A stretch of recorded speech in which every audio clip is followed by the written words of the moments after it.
This is game 7 for us. We're on the road at Central Florida.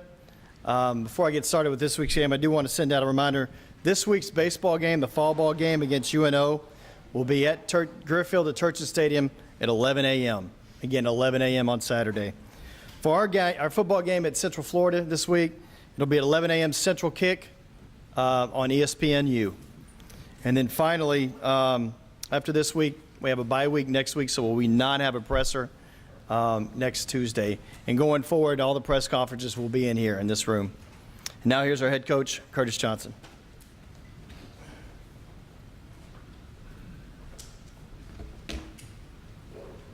All right, guys, thanks for coming out today. Such a great day outside, golly. You know, I think we should have them outside if they're like this. It was just so awesome. I got to mention this. My wife just had surgery, so there was a cameraman out, and I was on the phone, and she had tracheal stenosis. They opened her trachea up again, so she'll be out for a couple days. She's not on our injury report, but I'm putting her on there. But that's why I was calling. I was calling, talking to the doctors. Everything's all right with her. And I got to send a shout out for my tie. I mean, it's Breast Cancer Awareness Month, and Susan B. Goldman and on Veterans sent me a tie. I love it. And I just, you know, send some more. I love it. A little bit about the game just passed. I thought our defense came out and really set the tone. Beside the first drive, I thought they really played well. Special teams played good. I thought Nick Montana really managed the game really well. Sherman and LeCedric had awesome games. You know, we still got the problem with the penalties. We got to get some of those. We got to get some of that stuff cleaned up again. But I thought Nick managed the game well. But the defense, the game Monroe had was I can't say enough about Darian Monroe. And then Royce LaFrance had probably his best game of safety, two sacks and a couple tackles for loss. I thought he played outstanding, and Brandon LeBeau, I thought, played his best game of his career. He had 7 tackles. So I thought we really played well. I thought UConn, they were big, they were physical. We kind of didn't know if we could manhandle them, and I thought the defense just took it to them most of the night. Any questions?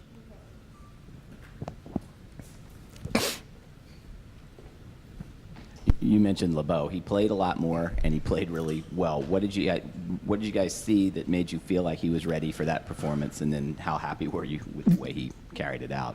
Extremely happy, very happy. You know, we always felt LeBeau's a physical player. We got kind of a two-headed monster with LeBeau and Torian Nixon. Torian Nixon more of a cover guy, whereas LeBeau is more of the, I would say, more of the physical guy, and he showed his physicality that game. We had him more in a down safety role, and I thought he just played outstanding. One thing he can do now, he can really run, and he's a physical-looking kid. He's a good-looking kid. You know, he reminded me of me 20 years ago. Nah. But he's really physical, and I thought he just played outstanding. The last time Tulane played UCF, which you weren't around for, it was no contest. They were complete. In fact, the last time UCF scored on the first play of the game and the last play of the game. How much do you feel like this is a litmus test for where you guys stand in the conference against the defending champion and a team that's usually around the top? Yeah, you know what, this team is the team in the conference that's probably the most noted team. You know, you go back to last year, they got a lot of guys coming back from that particular team. They went to the Fiesta Bowl, they beat Baylor. You know, this is a very good football team. They remind me of how we were, you know, at the University of Miami. They run around, great defensive front, linebackers who can run like safeties who hit and run like corners, and corners who can cover. So defensively, it's going to be a really big challenge for us. Again, we got to run the ball. You know, offensively, you look at the quarterback, he's outstanding. They got a great returners, you know, similar to what we had in Miami with Hester and those guys. So they kind of blueprint to where, you know, we like to aspire to be, what we like to do. And I think it's going to be a big test for us. You know, we just like to go in there and play well. You know, I just told the team the other day, it's not about how many points we score or how many points we give up. It's just playing well. And if we play well, I think we have a chance in every game. Can you give an update on first Tanner's injury, and then it looks like, you know, Montana's kind of your starting guy? Go ahead with that. No. Okay, Sorry, you good? I have 2 questions. I didn't want you to forget them all. Yeah, okay. You know, Tanner threw the ball early in practice again, and he's going to throw more tomorrow. He's going to do more individual. He's going to get all the way up to routes on air. If he feels good at doing that, he'll do a little bit more, probably a little bit more 7-on-7. But you know, Tanner's the guy if he could play. I thought, man, Tanner did a great job managing the game well. And I don't know who's the best, you know, guy for this one. This is going to be a little bit different. These guys are going to really come after you. So we got to get Tanner ready. We got to get Montana ready, and we got to get Devin Powell ready. And you're right. It looked like Tanner would be the guy from the performance last week. But we just got to be careful because this one here is going to be a little bit of a different breed of animal. Is referring to UCF's big play ability, and you know they can obviously, with the way they came back last week, they can score quickly. I guess, are you in better shoes if you can get Tanner ready, who has more of a vertical game? Yeah, you know, Tanner would be the guy just overall. You know, you look at what Tanner, what he could do. You know, some of the stuff he did against Georgia Tech, just a little bit more consistent in what he's done. You know, without the turnovers, I think he's been playing very, very well. It's just this is a team that, I mean, you better get it off quick and you better do some stuff because these guys are going to really, really come at you. And I think Nick will be fine. He'll figure out how to manage this thing and get it, you know, in our favor. And then if Devin, you know, we'll take a couple long shots and see if he can connect. So all three of those guys, you know, we kind of got a plan for all of them. But, you know, you'd like to have your starter back. At practice day, did you work more vertical routes? We did some stuff vertically. And, you're getting a scouting report. But, yeah, we did some stuff vertically. CJ, are you under the belief that a starter can't lose his job? In other words, Lee can't lose his job because of an injury, no matter how well the backup plays? No, I don't think a starter could ever lose his job. It's no different than last year. You know, Devin went 2-0, and then we came back. We started Nick. You know, in our meeting rooms and what we talk about, you know, Tanner's our starter. You know, Tanner's is just, I mean, he's proven he's the best. He's outplayed those other guys. Now it's just a blessing to have two other guys who can go into games and win games for you. I don't know if there's another college football program that can do that. So, you know, I think what we're going to do, we're going to see if Tanner can go, and then Nick proves that he can win games. And then if we need to play Devin, we'll play Devin because Devin did it last year. In regards to your running backs, and I know that there's a stable of guys back there, but Beatty and Thompson have really been a nice 1-2 combination, particularly in the UConn game when you guys kind of grinded it down. Can you talk about those two specifically and how they really complemented each other? Well, Sherman is a speed guy, as you can see, and one thing he's beginning to do, he's running speed through the hole, and he can hit it, and he can go to distance. I think when he comes and enters the game, you got a lot of stuff to worry about. He could catch the ball in the backfield. He's shown that. He's a good screen route runner. He's shown that. He runs it in between the tackles, and he also busted outside. And he's a good vision with cutback ability. So you kind of just be very leery about what you do with Sherman's in the game. They got a kind of game plan, somewhat a little bit different. If you come after him, you know, as Southeastern did, we threw the ball to him. He scored a touchdown. So, you know, there's a lot of different things Sherman can do. And then Leszek, I'm telling you, he's just a powerful, powerful young man. He's big. He's going to run. He's not going to run around too many guys. He's going to run over you. He's shown he can catch it some and he can protect. So, you know, you got two different beasts of animals. You got a guy who can take it the distance any play, and then the next guy, you look around, this guy here, he's just a battering ram. You mentioned the running game. How close are you guys to getting it to where you want? Is it just a matter of if some of those holding penalties disappear, that this running game is basically what you've tried to set it up to be this season? Yeah, you know, if we could just stay. The thing that we got some young kids still playing, and if we could stay ahead of the change, we're not good enough. We're not this, you know, 10-star recruits that's what our offensive line is made up of, our running backs, our defense. We just got a lot of really good football players. And if we can begin to just make it even, don't give negative plays, whether it's penalties or take sacks or do any of those things, and keep the game close, I think our running game is where it needs to be, and then our passing game will come alive. I don't want to be a pass first and then run. You know, it's too much risk. And more risk than reward. We want to run it, grind it out a little bit, and then hit a big play here, throw a screen, and then pass it, you know, when we need to. As you look back on the film, some of those holding calls, particularly last week, was it more a matter of guys getting beat and trying to hold on, or was it over-aggression and then that led to a holding penalty? Well, it was a little bit of both. A couple of them were, when Leandre's, we turn it in and it was, okay, that wasn't holding, It's some of it was technique. We just got to move our feet. When you're blocking a guy and a guy's breaking away from you, if you move your feet, you'll be fine. Sometimes we're a little bit lazy, and one of them, and I don't want to, I'm not saying the ref was right or wrong. I didn't see it.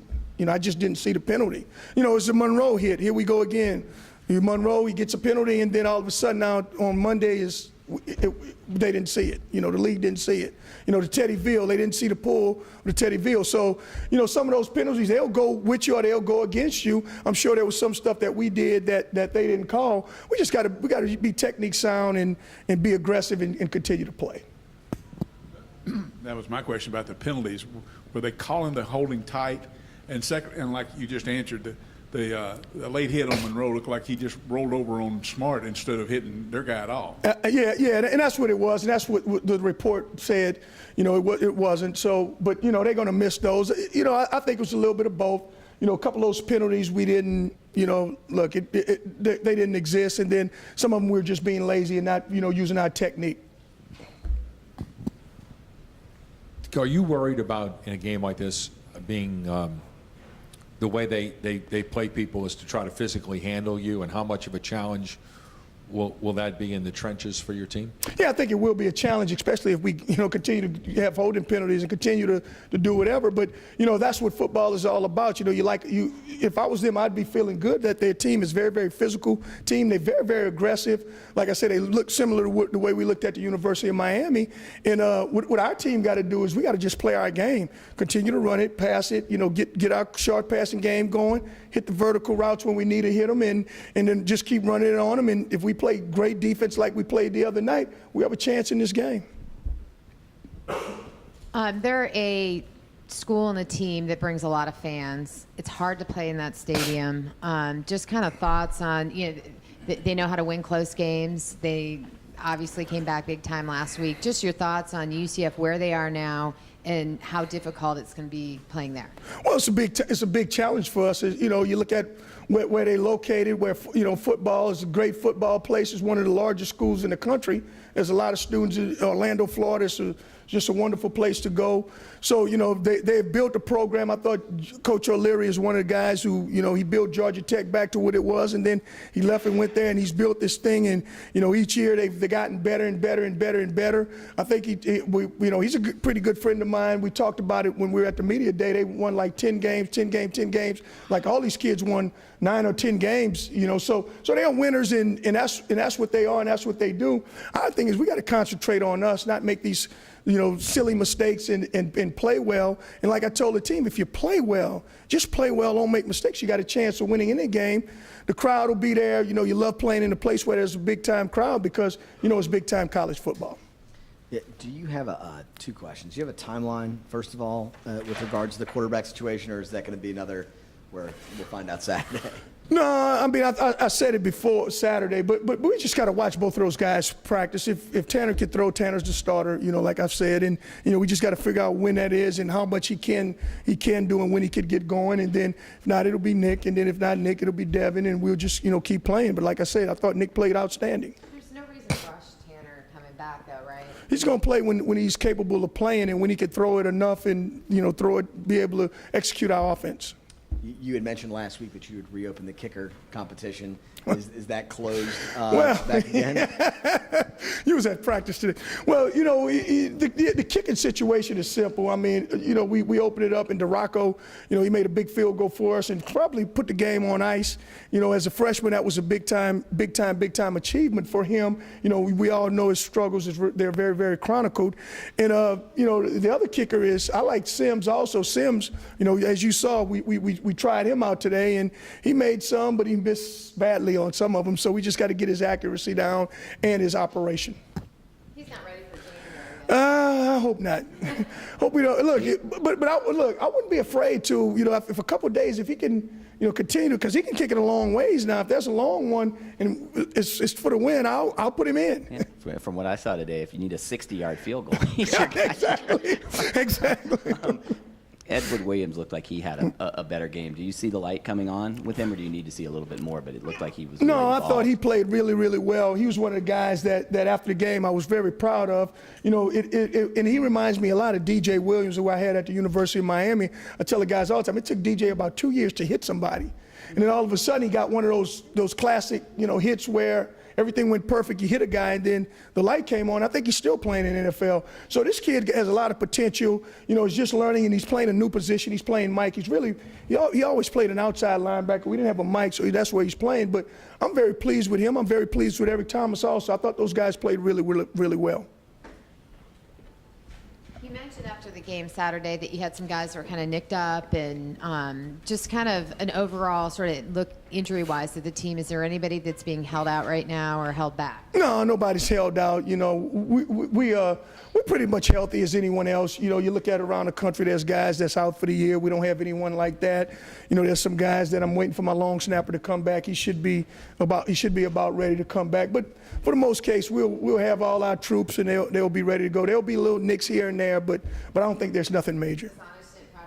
He did some snapping, but he didn't snap with the ones or anything like that. Or Marfisi did most of the snaps. We got to see him tomorrow. We were talking about DeRocco's field goal when he was lining up for that. Even though you had the lead, were you like praying, holding your breath, anything like I'm that? always praying now.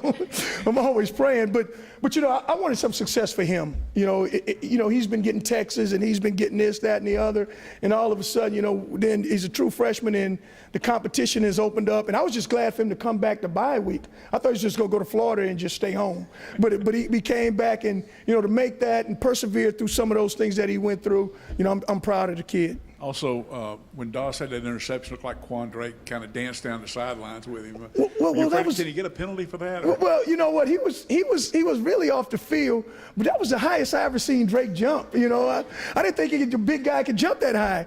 But you know what? It was I don't know if you saw the play live. It was the most fantastic interception because he kind of just threw his hand out and the ball was just stuck in his hand. You know, it was almost amazing. You know, but Lorenzo's a former receiver, but it was just one of those plays that, you know, it doesn't give justice until you really, really look at it or see it up close. CJ, why do you think that your red zone defense has been so good this year? You know, I think it's one of the things that we do. And if you go back to last year, we had some goal line stands last year, and we were good. Since Speedy been here, we kind of practice a little bit like the NFL, where we practice, you know, the first day is base, the second day is third down, the next day is red zone. And most people don't really practice a lot on red zone, but we devote probably a whole practice to red zone. I think they understand the parameters of red zone, the field shrinks. You know, it's more of it's not a vertical game anymore, it's a horizontal game. And Speedy calls it like the NFL. And so, you know, the red zone defense and those kids really execute. It's really good. You guys were so good last year creating turnovers. Are you hoping that what happened against UConn kind of triggers, and all you guys coaches talk about how it comes in bunches? Yeah, that's what you hope for. You know, it looks like this year we practice it. If you watch us practice, we always trying to turn it over, trying to figure out ways to get a turnover. And now, you know, we're starting to get some. I think it'll come because we got guys who can create turnovers. Those corners can pick you off anytime. The safeties do a great job. You see what Monroe did. I mean, he just played awesome. It was fantastic. And so, you know, I think we will get turnovers. One thing we're doing better now than early in the year, we flying to the ball. Anything else? Thank you, guys.